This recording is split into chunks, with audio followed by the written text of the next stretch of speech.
நேரத்தை நேரில் கேட்கிறேன், என் பாதை எங்கே போகுதோ, காலத்தின் காதில் கேட்கிறேன், உண்மை சொல்லு என் வாழ்க்கை எங்கே மாறுமோ.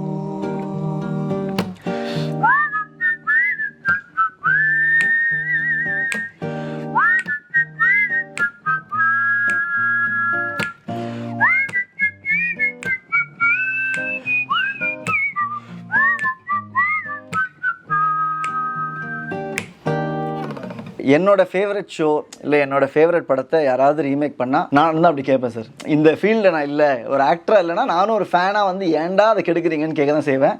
பட் அப்படி அவங்க கேட்டதுனால கொஞ்சம் எக்ஸ்பெக்டேஷன் ஆல்ரெடி கம்மியாக ஆயிடுச்சுன்ற ஒரு மனநிலைக்கு நான் போயிட்டேன். ஸோ அவங்க பார்க்கும்போதே மொக்கையாக தான் பண்ணியிருப்பான்ற ஒரு நோக்கத்தில் பார்ப்பாங்க.